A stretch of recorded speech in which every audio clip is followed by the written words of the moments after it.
बिस्मिल्लाहिर्रहमानिर्रहीम सज्जनों वीडियो मित्रों की हाल चाल है। मैं थोड़ा दोस्त मोहम्मद अली खिजर एक नवी व्लॉग वीडियो के नाल थोड़ी खिदमत हाज़र हाँ। काफ़ी दिनों तो बाद मैं व्लॉग बना रहा क्योंकि मेरे को मोबाइल ही कोई नहीं आ। एक मेरा दोस्त है अल्लाह दिता कराची हुण इस टाइम काम कर रहा है। उनके मैनू अज ना जनाब उनका एक बंदा आया कि तू यार साढ़े कॉल नहीं चाह रहा, हालांकि मेरे को मोबाइल ही कोई नहीं आ। हुण नवा मोबाइल लिया तो मैं एक व्लॉग वीडियो बनाई। ये लकड़ियाँ लिया हुई हाँ इतों 14,000 तक सौदा लिया। यह उसकी छांग आई पई है, तुहानूं विखाइना जी लकड़ियाँ असां लईआं ते पट्टियां किस तरीके दे नाल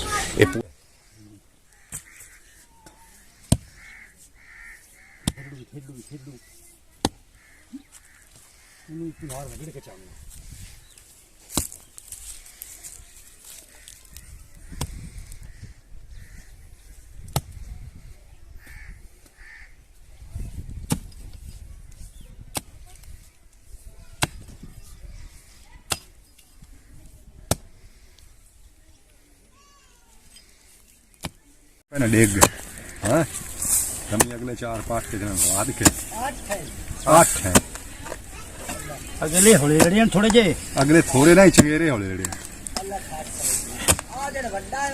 नहीं होना वो हाजी का है। हाजी का ना ये है ही ना आंदा फिलहाल ना क्या भी किसी मंजी घात मान देन असी क्यों वो पटाइने हम चलो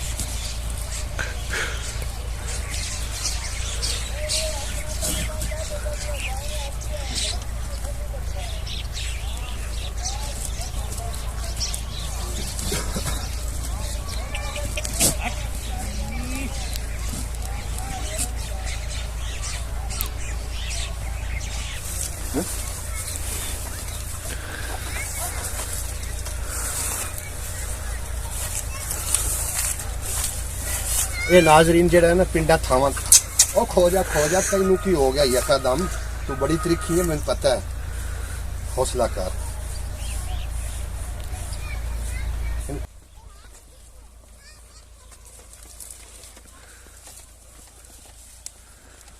पिछले पास भी लावे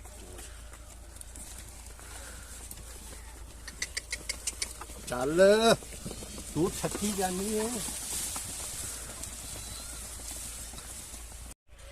ਇਹ ਨਾਜ਼ਰੀਨ ਤੁਸੀਂ ਚਿੜੀਆਂ ਦਾ ਵੇਖੋ, ਇਹ ਜਿਹੜੀਆਂ ਚਿੜੀਆਂ ਨੇ ਇਹ ਰੋਜ਼ਾਨਾ ਇਸੇ ਟਾਈਮ ਮੇਰਾ ਬੜਾ ਦਿਲ ਕਰਦਾ ਕਿ ਇਹਨਾਂ ਨੂੰ ਮੈਂ ਵੀਡੀਓ ਰਿਕਾਰਡ ਕਰਾਂ, ਲੇਕਿਨ ਅੱਜ ਹੁਣ ਮੈਨੂੰ ਮੌਕਾ ਮਿਲ ਗਿਆ ਤੇ ਮੈਂ ਕਰ ਲਈ। ਸਾਹਮਣੇ ਸੂਰਜ ਵੀ ਗਰੂਬ ਹੋ ਰਿਹਾ